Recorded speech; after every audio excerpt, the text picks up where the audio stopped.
Hi, my name is Kritika Vargor. I'm an American journalist, and I just wrapped up my Pulitzer Center funded project on foreign influence in the Balkans. I went to three different countries, Bosnia, Kosovo, and Albania, over the course of a year and a half to report on their unique Islamic traditions and how other countries' proselytization and investment have changed or influenced them. I found a few different things, and first of all, these are three very different countries, so I'll take them one by one.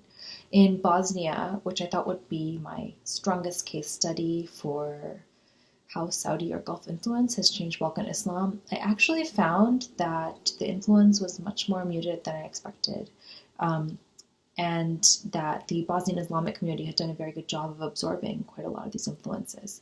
Conversely, I found that in Kosovo, which is a very young nation, Salafism was much stronger than in many other places in Europe, and that Saudi charity and influence had created a very influential class of Salafi scholars there, and that supported its own media ecosystem and a lot more. So that was a big surprise to me, and it did eventually make it into my book about Saudi proselytization called The Call, which is out next month. And reporting on the ground in these two countries was really important to understanding that distinction for myself.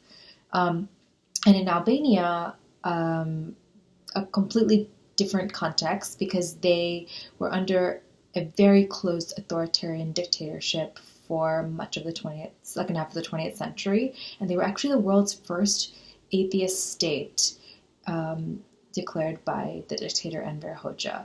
So what I reported on there was their religious revival that has been taking place since the 90s when the dictatorship loosened its grip and eventually collapsed. So while some of the traditions there have a very similar origin to those in the rest of the Balkans, their 20th century context was so different and sort of pressure cooked that they had this whole different dynamic. My main challenge in reporting in the Balkans was language. I'm used to working independently without a fixer because I speak Indonesian, which is the language of the country where I've been based for most of the last few years. And in other countries where I spend a lot of time, like India or Nigeria, English is widely spoken.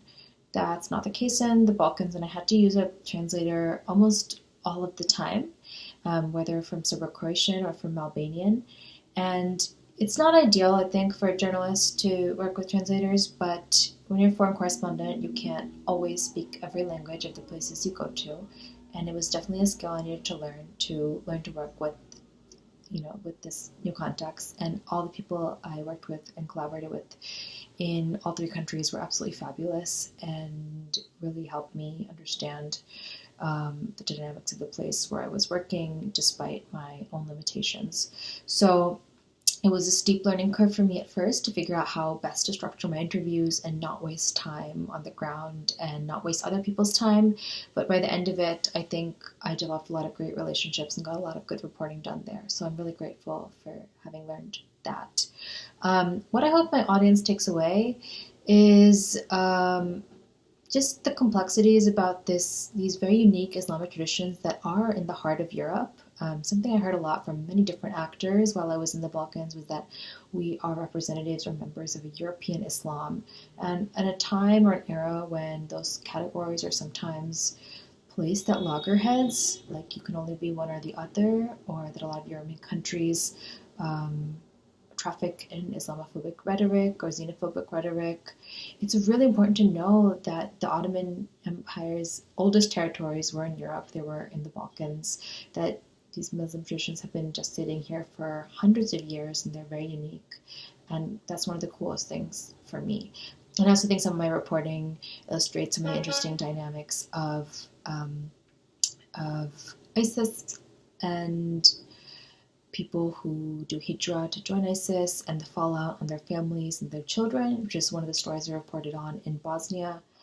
So all in all, I really fell in love with the Balkans during my reporting experiences there on several different trips. I'm really grateful to the Pulitzer Center for making this happen, and I'm sure I will be back soon.